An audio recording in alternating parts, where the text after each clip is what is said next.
जी बेटा जी, आ गए स्टूडेंट्स?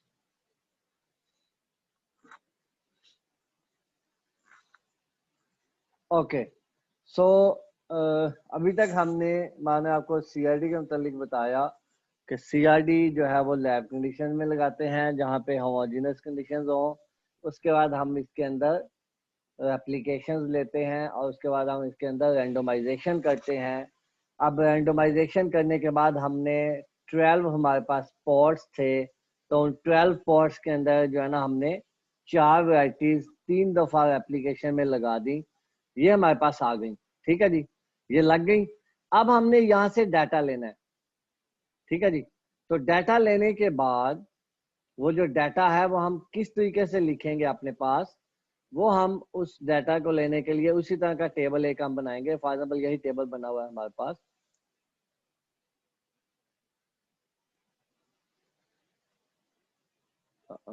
चले यहाँ पे एक और टेबल ऐड कर लेते हैं।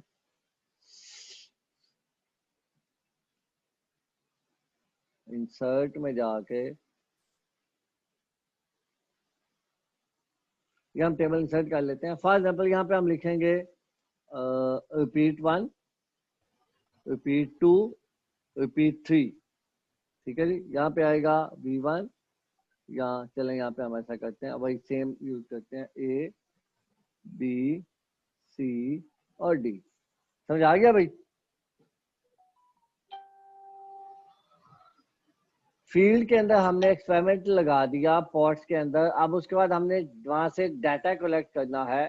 तो डाटा कलेक्शन के लिए हमें जो टेबल बनेगा वो क्या बनेगा, एक तरफ रिपीट्स आ जाएंगी और एक तरफ वैरायटीज के नाम आ जाएंगे। अब वैरायटी ए जो है उसकी रिपीट 1 कहाँ पे लगी हुई है। फॉर एग्जाम्पल हम इसी में जाते हैं वापिस।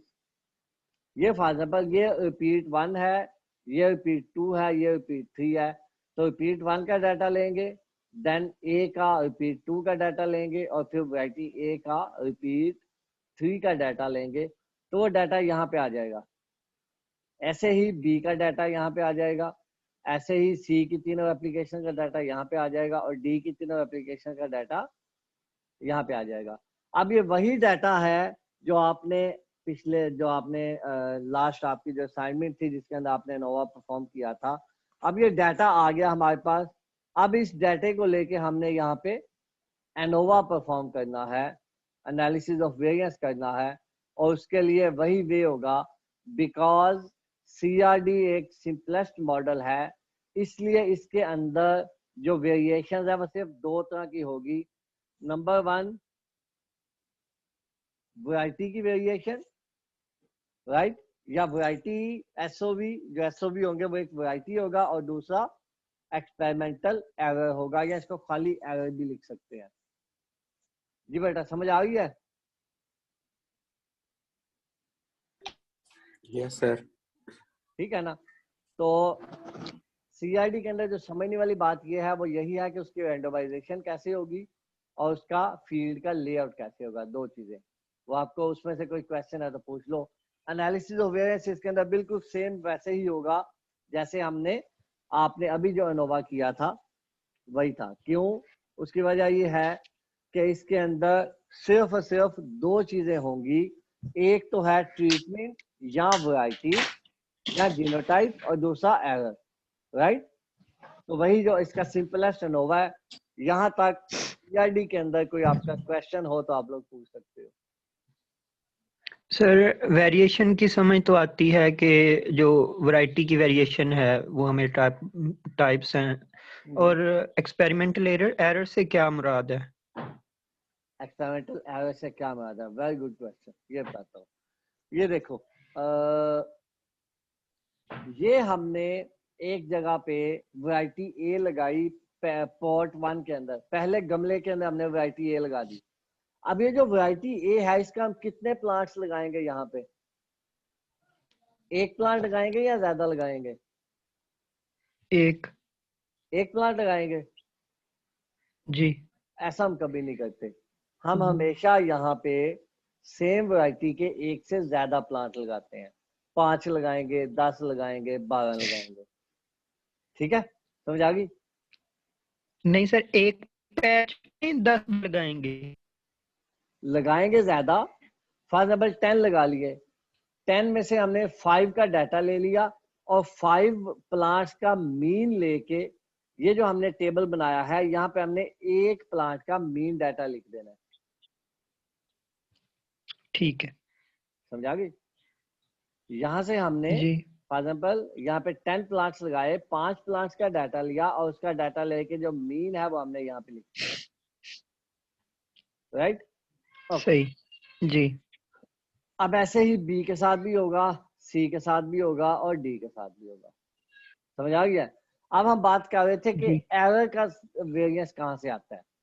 वो एक्चुअली कहाँ से आता है कि ये जो हमने यहाँ पे 5 प्लांट्स का डाटा लिया, ये 5 के 5 प्लांट्स को इन्वायरमेंटल कंडीशन भी हमने सेम दी, लोकेशन भी उनकी सेम थी, जीनोटाइप भी सेम थी। अब अगर इन 5 प्लांट्स में कुछ यील्ड का डिफरेंस आता है तो वो किस वजह से आएगा? उसकी एक ही सर, वजह हो सकती है कि हमने डाटा लेने में हमसे या कोई गलती हो गई है या वहां पे हमसे कोई ह्यूमन एरर कोई ऐसा हुआ है कि जहां से हम उन 5 प्लांट्स का डाटा कुछ ना कुछ डिफरेंट आ गया।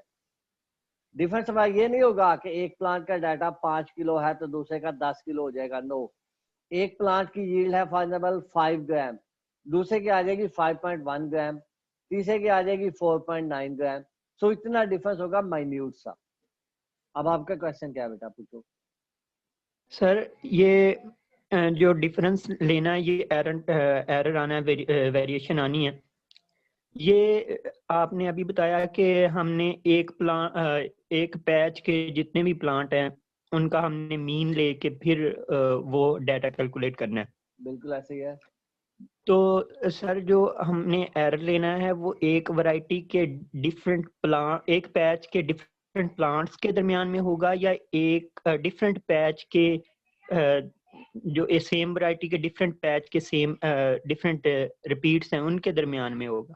नहीं, रिपीट्स के दरम्यान में नहीं होगा, रिपीट्स के दरम्यान में नहीं होगा। ये एक्चुअली होगा क्या, ये जो ए के 5 प्लांट्स हैं इनके इन 5 प्लांट्स में के दरम्यान जो थोड़ा सा डिफरेंस है वो जमा, ये जो बी के जो 5 प्लांट्स हैं, यहाँ पे 5 प्लांट्स होंगे ना, इनके 5 प्लांट्स के दरम्यान जो डिफरेंस है वो, उसके बाद डी वाला, उसके बाद ये वाला। तो ये पूरे के पूरा जो जो आपका एक एक्सपेरिमेंट है उसके तमाम प्लॉट्स के अंदर जो विद इन प्लॉट या विद इन ट्रीटमेंट या विद इन वैरायटी जो डिफरेंसेस हैं, with in variety, between varieties नहीं, विद इन वैरायटी जो डिफरेंस है वो एरर में चला जाता है, कमुलेटिव ठीक है, तमाम का। तो मतलब वो डिफरेंट रिपीट्स के दरमियान में जो सॉरी डिफरेंट वैरायटी के जो तमाम रिपीट्स हैं उनके जी दरमियान में जो एरर होगा उसको हमने कैलकुलेट करना है, उसको एरर कहेंगे। नहीं, तमाम अगर रिपीट्स ऑफ सेम वैरायटी। तमाम तमाम रिपीट्स ऑफ सेम वैरायटी के दरमियान जो डिफरेंस होगा वो रिपीट्स में जाएगा, एरर में नहीं जाएगा। एरर में क्या चीज जाएगी कि फॉर एग्जाम्पल ये प्लांट ए है ना, इस ए वैरायटी के 5 प्लांट हमने लगाए थे रेप्लिकेशन 1 में, इन 5 प्लांट में जो डिफरेंस होगा, एक्चुअली जो एरर है ना, एरर का एक और नाम है, उसको कहते हैं विद इन ट्रीटमेंट वेरिएशन। ये जो एरर है इसका एक और नाम है, वो क्या है, विद इन ट्रीटमेंट। ठीक है जी। अब विद इन जी ट्रीटमेंट का क्या मतलब है? विद इन ट्रीटमेंट का मतलब है एक ट्रीटमेंट के अंदर जो अपना जो वेरिएशन आई है वो। ठीक है, ये जो ट्रीटमेंट है इसको हम बोलते हैं बिटवीन ट्रीटमेंट या बिटवीन वेरिएंस, इसको हम बोलते हैं विद इन वेरिएंस। तो ये एक्चुअली सर एक ही बेसिकली जी ना वो क्लियर नहीं हो पा रहा कि कैसे प्लांट्स लगाने, एक प्लांट में 10 लगाने, उसके बाद 5 चूज करने हैं और उनके बाद में उनका एरर फाइंड करना है वैरायटीज के दरमियान। वो सर ना इसलिए कंफ्यूजन हो रही है ज्यादा। ये जो एरर है ये हमने कैलकुलेट नहीं करना, ये ऑटोमेटिकली निकल आएगा। आपने जस्ट यहाँ पे डाटा पुट करना है, तो इसके अंदर जो फार्मूलाज हमने यूज किए हुए हैं ना, ये मैं आपको बेसिक उसके जो फार्मूलाज की बैक के ऊपर उसकी सेंस है वो आपको समझा रहा था एक्चुअली कि ये एरर होता क्या है, एक्चुअली आता कहाँ से है। देखो टेक्निकली अगर थ्योरेटिकली स्पीकिंग अगर हमने सेम इन्वायरमेंट दिया, सेम वैरायटी के प्लांट्स हैं तो उनमें डिफरेंस नहीं होना चाहिए या होना चाहिए? नहीं होना चाहिए। नहीं होना नहीं चाहिए ना, होना चाहिए सर। नहीं होना चाहिए ना। अब अगर उनमें डिफरेंस आता है तो किस वजह से है? दैट मीन्स कि वो अननोन काजेज की वजह से है, ठीक है। वो अननोन यस काजेज जो हैं वो अननोन काजेज हमेशा एरर के अंदर जाते हैं, ठीक है ठीक हो गया। सर। मेरा बस एक पॉइंट जस्ट क्लियर कर दें काइंडली। हाँ हाँ पूछो। सर हमने 3 रिपीट्स लगाए थे फर्ज करें एक वैरायटी के। ओके तो अब जो एक वैरायटी आपने बोला कि विद इन ट्रीटमेंट जो वेरिएशन होगी उसको हम एरर कहेंगे। बिल्कुल तो सही। अब जो ट्रीटमेंट एक वैरायटी का ट्रीटमेंट ए हमने फर्स्ट पैच पे लगाया हुआ है, बिल्कुल सही। वो खुद ही लगा है, और 10 उसी वैरायटी के ट्रीटमेंट लगे हुए हैं, उनके दरमियान में जो एरर होगा उसको भी हम सॉरी उनके दरमियान में जो वेरिएशन होगी उसको भी हम एरर कहेंगे, या वो सारे वेरिएशन को कैलकुलेट जो दूसरी वैरायटीज के साथ कंपेयर करके उसको एरर कहेंगे? मैं पूछ रहा हूँ सर नहीं नहीं क्या। नहीं नहीं उसको एरर नहीं कहेंगे, वो एक्चुअली होगा रेप्लिकेशन वेरिएशन। ठीक है जो रेप्लिकेशन वेरिएशन होता है वो हम सीआरडी में नहीं निकालते, वो हम निकालते हैं आरसीबीडी के अंदर, ठीक है ठीक हो गया। तो जब हम अगले डिजाइन पे जाएंगे ना तो फिर आपका ये कंफ्यूजन क्लियर हो जाएगा। चूंकि सीआरडी के अंदर हम वो जो रेप्लिकेशन का आपके माइंड में शायद ये आ रहा है कि जो अपना फॉर एग्जाम्पल वैरायटी ए है उसका रिपीट 1 और रिपीट 2 और रिपीट 3 इनके दरमियान जो डिफरेंस है वो तो हमने निकाला ही नहीं, ऐसे ही है ना, जी वो हमने जी नहीं निकाला बिकॉज सीआरडी के अंदर हम वो नहीं निकालते। ठीक है अगर मैं टेक्निकली बात करूं या फार्मूले की सेंस में बात करूं तो वो जो आप डिफरेंस कह रहे हो ना वो फॉर द मोमेंट एरर में ही सबमिट होगा, लेकिन उसको एरर हम कह नहीं सकते। एरर हम इसलिए नहीं कह सकते बिकॉज वो अगर उसको हम एरर के अंदर लेके आते हैं तो दैट मीन्स के हमारे पास जो रिपीट्स हैं, जो एप्लीकेशंस हैं डिफरेंट, उन डिफरेंट एप्लीकेशंस के अंदर इन्वायरमेंटल कंडीशन में कुछ डिफरेंस था। सही। लेकिन हमने क्या कहा एक्चुअली कि जो भी पूरा का पूरा प्लॉट जितने भी प्लॉट्स हैं उनमें वेरिएशंस है कि नहीं है? उनमें जो प्लॉट का है उसकी कंडीशन में तो होमोजेनिटी है, नहीं मतलब वो होमोजेनिस। होमोजेनिटी है, कोई डिफरेंस नहीं है, राइट। अगर हम यस ये सर। कहते हैं कि जो एप्लीकेशन के दरमियान कुछ डिफरेंस मौजूद है, दैट मीन्स कि वी आर एक्सेप्टिंग कि जो इन्वायरमेंटल कंडीशंस थी वो सेम नहीं थी।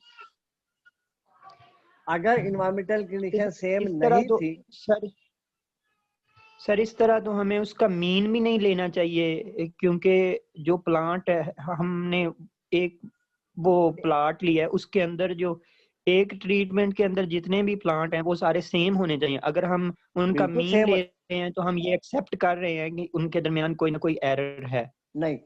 मीन लेने का मतलब हमेशा सिर्फ ये होता है कि जितने भी हमारे पास एक्चुअली स्टैटिस्टिक्स है ना, स्टैटिस्टिक्स आप कभी भी सिंगल वैल्यू के ऊपर या सिंगल प्लांट के डाटा के ऊपर कम्प्लेक्स स्टैटिस्टिक्स आप कभी यूज नहीं कर सकते, या एक्सपेरिमेंटल डिजाइन आप कभी यूज नहीं कर सकते।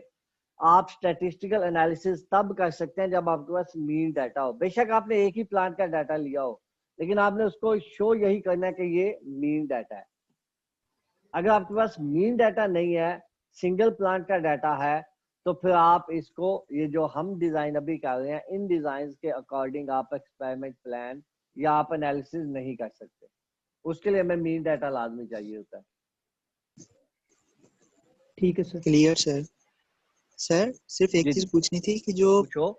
वैरायटी मतलब वैरायटी ए के 3 पैचेस बनेंगे, बिल्कुल सही, इसी तरह है ना?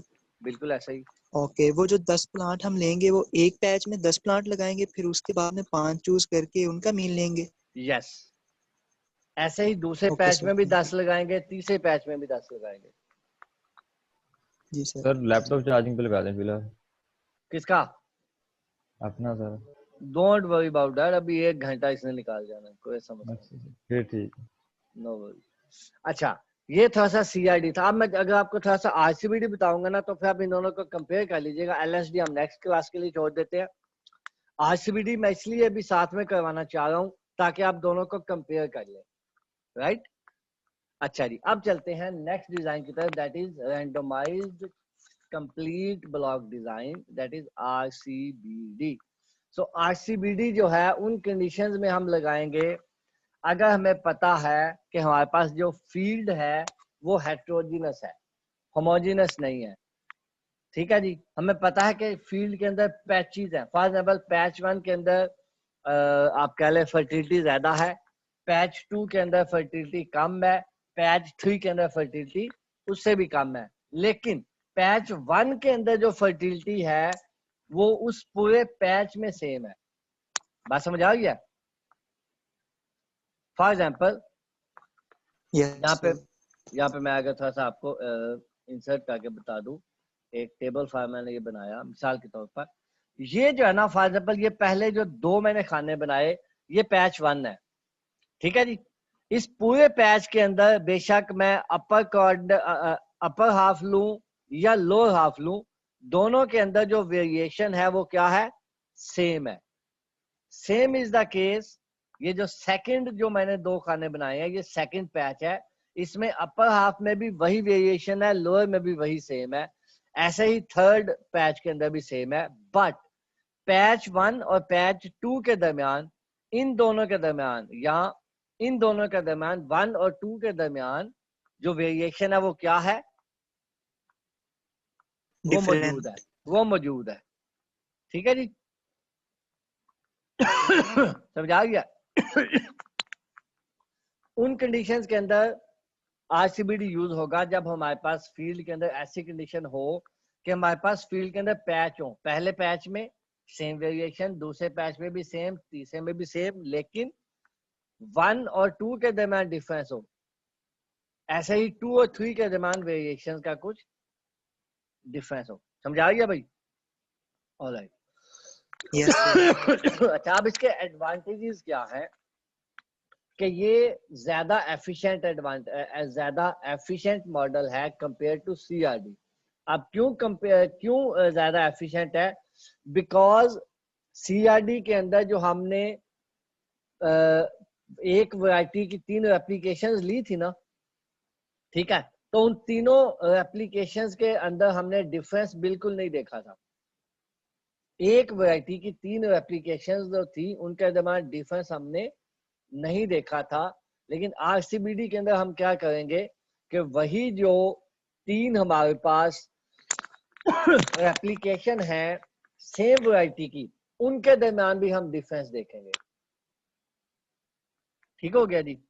अब इसका डिसएडवांटेज क्या है कि अगर हमारे पास सिर्फ फॉर एग्जांपल 100 वैरायटीज है, राइट, तो 100 वैरायटीज जो कि लार्ज इनफ ट्रीटमेंट्स हैं, उसके लिए आरसीबीडी को यूज हम नहीं करते। सही एडवांटेज से दोबारा बता दें।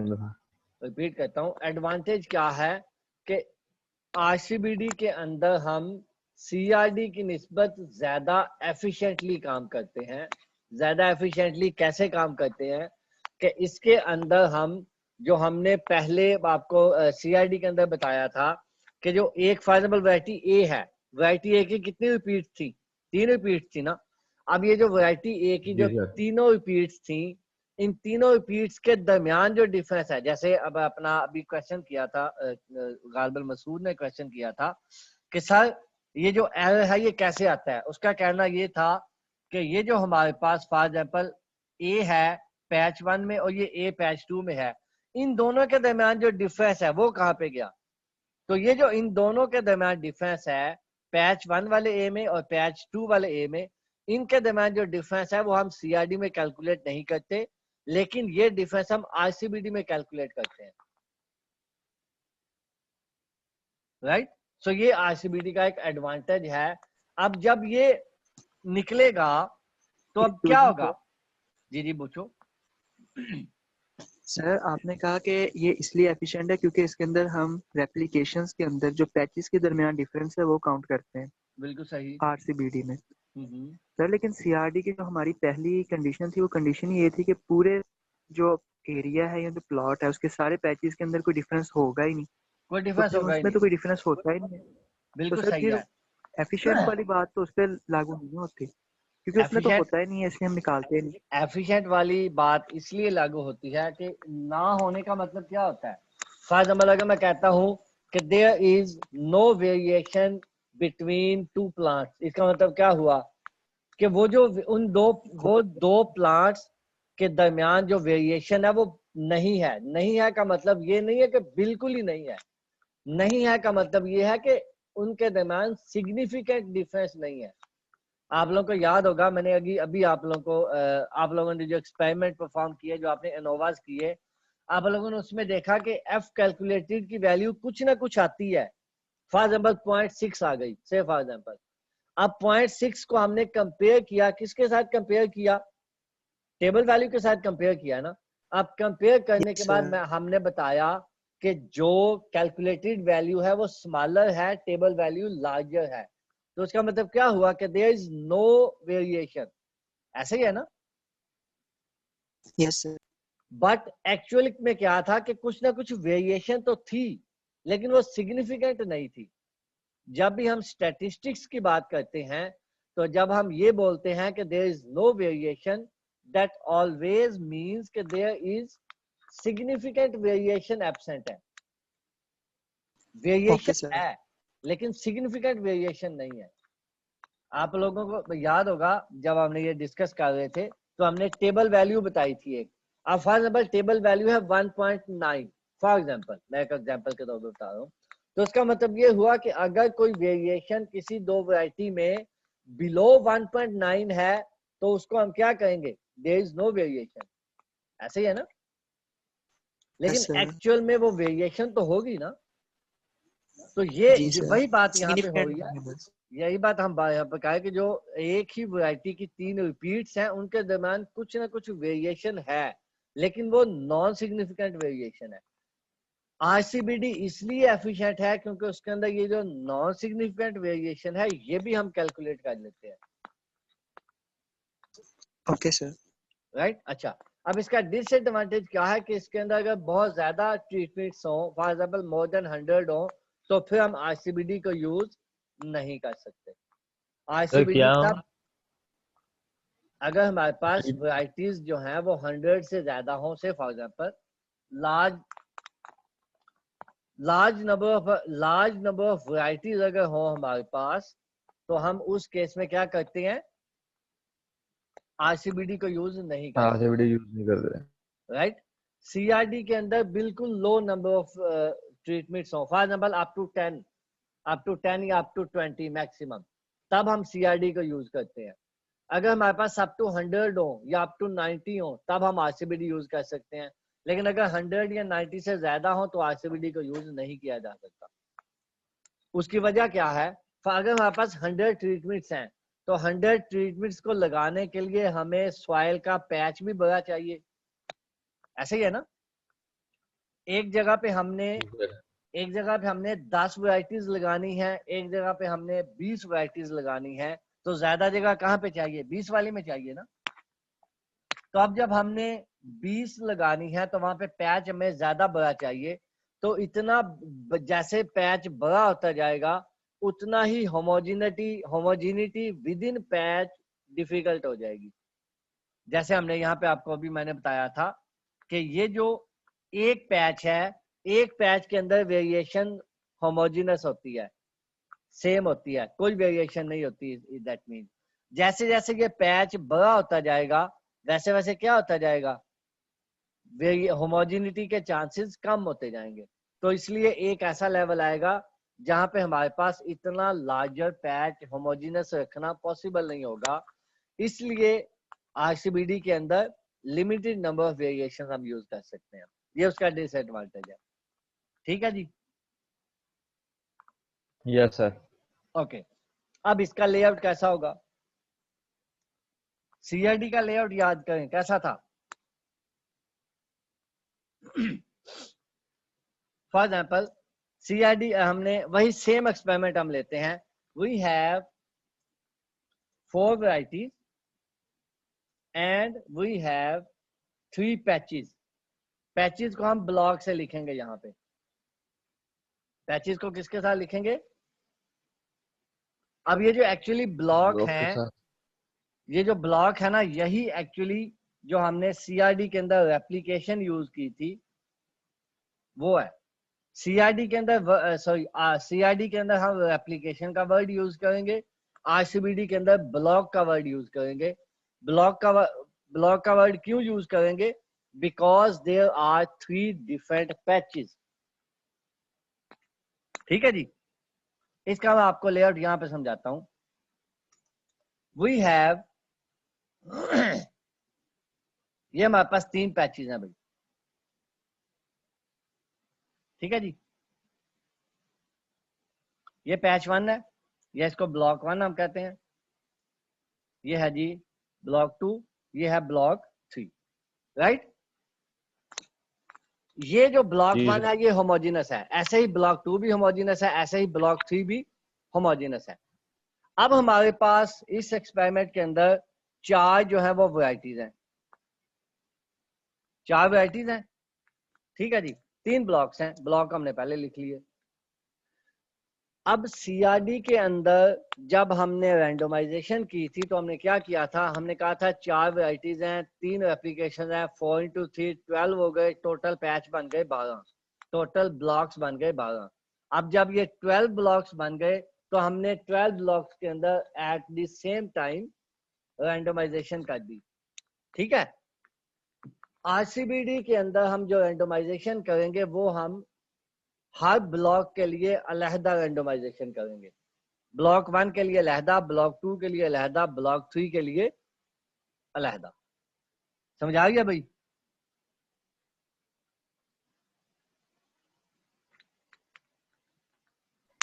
जी सर। क्लियर है ना?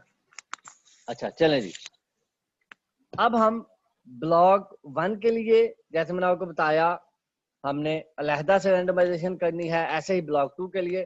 अब ब्लॉक 1 के अंदर कितनी ट्रीटमेंट्स या कितनी वैरायटीज आएंगी? सारी की सारी वैरायटीज एक दफा आएंगी। ब्लॉक जो है, ब्लॉक का जो वर्ड है उसकी जो डेफिनेशन है वो क्या है?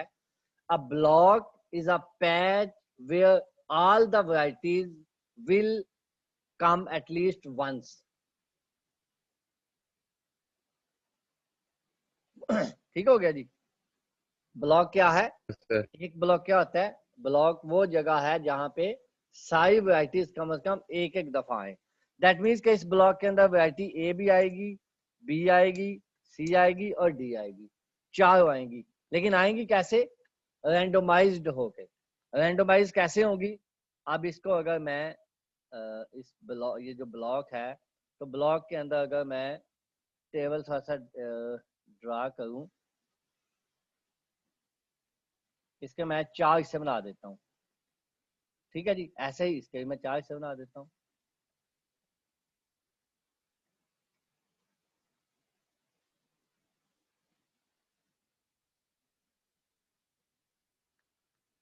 राइट, तो ये है 1 2 3 और 4, ऐसे यहाँ पे 1 2 3 और 4, ऐसे यहाँ पे 1 2 3 और 4। हर ब्लॉक के अंदर 4 हमारे पास सब प्लॉट बन गए। अब इसके अंदर कहाँ पे ए आएगा, कहाँ पे बी आएगा, कहाँ पे सी आएगा, कहाँ पे डी आएगा, ये हमें कैसे पता चलेगा? रैंडमाइजेशन से। रैंडमाइजेशन हम कैसे करेंगे? वही सेम मेथड, लॉटरी वाला मेथड है। हम 4 पर्चियां बनाएंगे, एक पे ए लिखेंगे, एक पे बी लिखेंगे, एक पे सी लिखेंगे और एक पे डी लिखेंगे। तो फॉर एग्जाम्पल पहली पर्ची के ऊपर आया डी, तो यहाँ पे डी आ जाएगा। दूसरी पे आया ए, यहाँ पे ए आ जाएगा। तीसरे पे आया बी, यहाँ पे बी आ जाएगा। चौथी पे सी आ जाएगा। ऐसे ही यहाँ पे ए आ गया, सी आ गया, बी आ गया, डी आ गया। ऐसे ही यहाँ पे सी आ गया, ए आ गया, बी आ गया, डी आ गया। समझ आ गई भाई? यहाँ तक कोई कंफ्यूजन रैंडमाइजेशन की नो सर। आरसीबीडी के अंदर? क्लियर है? सीआईडी के अंदर वन टाइम रैंडमाइजेशन है, आरसीबीडी के अंदर हर ब्लॉक की अलहदा अलहदा रैंडमाइजेशन है। ये ब्लॉक 1 है, ये ब्लॉक 2 है, ये ब्लॉक 3 है। 3 पैचेस है, हर पैच के अंदर हर पैच को हमने एक ब्लॉक का नाम दे दिया। अच्छा, अब यहाँ पे मजीद अनबायसनेस करने के लिए हम ये भी कह सकते हैं कि बिकॉज ये जो एरिया है ये पैच 1 है, ये पैच 2 है, ये पैच 3 है। हर पैच को हम फॉर एग्जाम्पल पैच 1 है तो पैच 1 के अंदर कौन सा ब्लॉक आएगा, हम ब्लॉक्स को भी रैंडमाइज कर सकते हैं। फॉर एग्जाम्पल हम कहते हैं नहीं कि ये पैच 1 था, यहाँ पे ब्लॉक 2 आ गया, फॉर एग्जाम्पल यहाँ पे ब्लॉक 1 आ गया, यहाँ पे ब्लॉक 3 आ गया। सो यहाँ पे पहले हम ब्लॉक्स की रैंडमाइजेशन कर लेंगे। 3 पैच है ना, हर पैच के अंदर किस पैच में कौन सा ब्लॉक आएगा। सो पहले ब्लॉक्स की रैंडमाइजेशन हो जाएगी और उसके बाद विद इन ब्लॉक ट्रीटमेंट्स की रैंडमाइजेशन हो जाएगी। रैंडमाइजेशन का डिफरेंस पता चल गया बेटा आरसीबीडी में और सीआईडी में? सर रिपीट कर दें। रिपीट करता हूँ। आरसीबीडी के अंदर फॉर एग्जाम्पल हमारे पास 4 वैरायटीज थी, 3 रिपीट्स थी, तो हमने एक ही दफा रैंडमाइजेशन की। 4 × 3 टोटल जो है प्लॉट बन गए 12। तो हमने 12 जो है ना वो पॉट्स लिए। इसके बाद हमने 12 पर्चियां बनाई, 3 के ऊपर लिखा V1, 3 के ऊपर लिखा V2, 3 के ऊपर लिखा V3, 3 के ऊपर लिखा V4। लिखने के बाद हमने उनको अच्छे से मिक्स किया। एक पहली हमने पर्ची उठाई, वहां पे V3 लिखा हुआ था, पॉट 1 में वो लगा दी, पॉट 2 में अगली, 3 में अगली, 4 में अगली। सो एक ही दफा रैंडमाइजेशन हो गई। आरसीबीडी के अंदर क्या करेंगे, क्योंकि हमें पता है कि इसके अंदर पैचेस मौजूद हैं।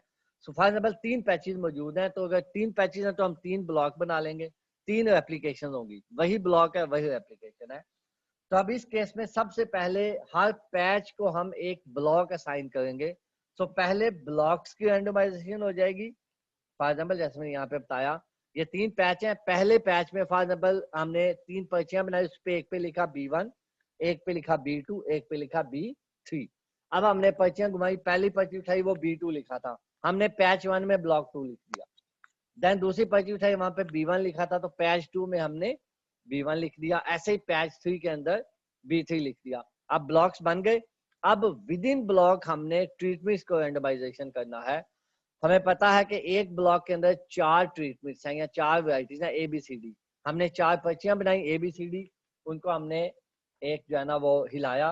पहली पर्ची उठाई वो हमने यहाँ पे पहले पैच में लिख दी, दूसरी पर्ची उठाई दूसरे में लिख दी, तीसरी उठाई तीसरे में, चौथी उठाई चौथे में। ऐसे ही हमने B1 के लिए रैंडमाइजेशन की, फिर हमने B3 के लिए रैंडमाइजेशन की। तो आरसीबीडी के अंदर in this case 4 times randomization हो गई। रैंडमाइजेशन का मुतालिक कोई क्वेश्चन हो आरसीबीडी का और सीआईडी का तो पूछ लो।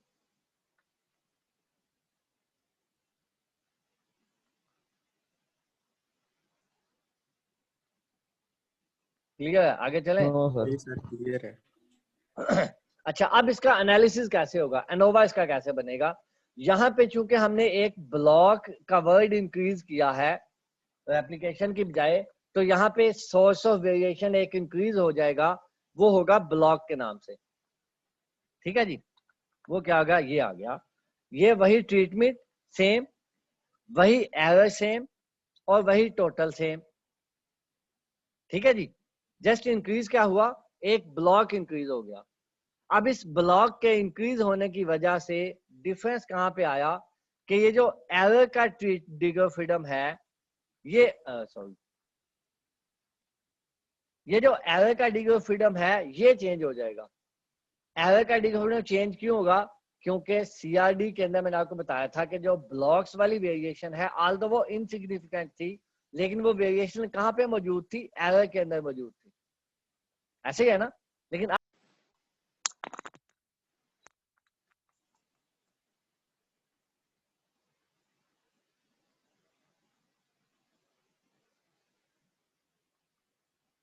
हेलो, आवाज आ रही है बेटा?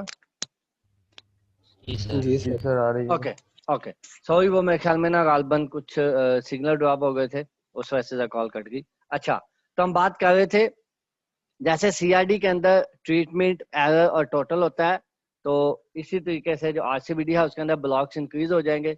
अब चूंकि हमने बात की थी कि जो ब्लॉक्स की वेरिएशन है वो पहले एरर में थी, तो अब चूंकि एरर से कुछ पार्ट निकल के ब्लॉक्स में डिवाइड हुआ है, इसलिए जो एरर की डिग्री ऑफ फ्रीडम है वो क्या हो जाएगी, कम हो जाएगी।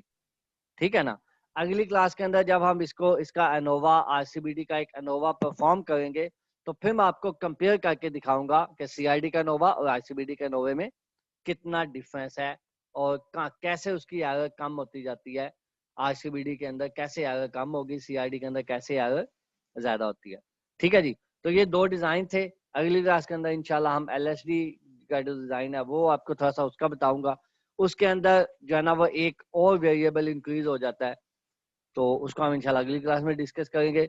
यहाँ तक बेटा आप लोगों का सीआरडी आरसीबीडी के मतलब कोई क्वेश्चन हो तो आप लोग पूछ सकते हो।